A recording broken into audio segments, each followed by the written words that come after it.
Good afternoon guys. Ito, dito tayo ngayon sa Parañaque. Papasok tayo ng expressway. Punta tayo ng Infanta, Quezon.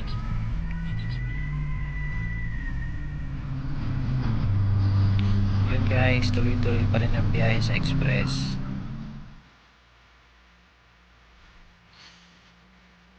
Wow, ganda. Ganda ng mga tanawin. Daming puno.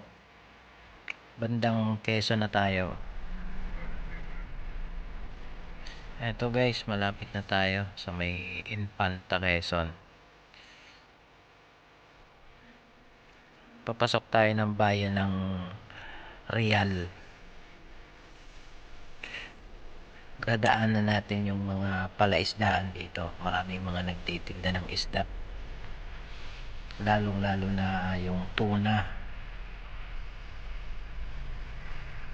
Sana makakita tayo ng mga tuna.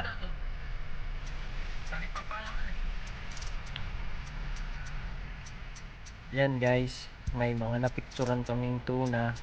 So hindi na ako nakapag-video or nakapag-picture pa nung iba.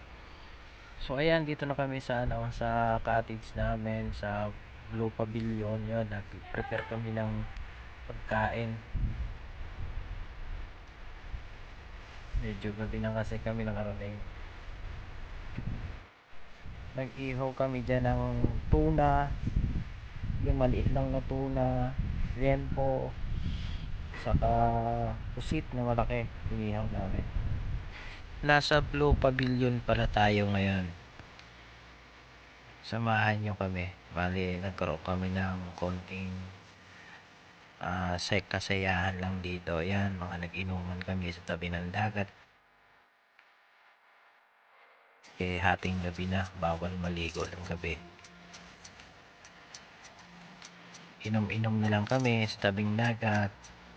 Yun oh, may sirena.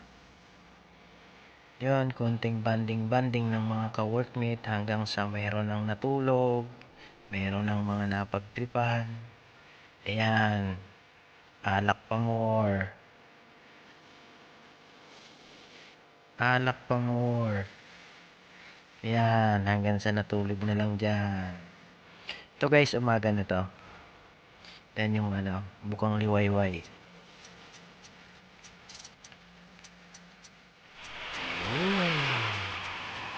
Yan na guys, umaga na. Bandang mga nasa alas 5 na ng umaga yan. Pag-gising namin, first time namin makita yung dagat. Kasi dumating kami gabi na. Ayan. Ayan, medyo maliwanag na yan. Ayan, marami ng mga naliligo. Pero yung mga kasama ko guys, tulog pa. Ayan. Dalawa pa lang kaming gising. Ayan, mga picture na lang kami. Ayan, napagtripan yung isang engineer namin.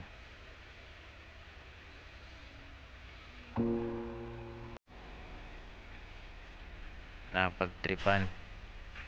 Tapos yun nga pala, meron din siyang swimming pool. Try din namin naligo dun. Tapos ito, pauwi na kami. Nag-chill na lang katapos kumain. Maraming salamat sa panonood nyo.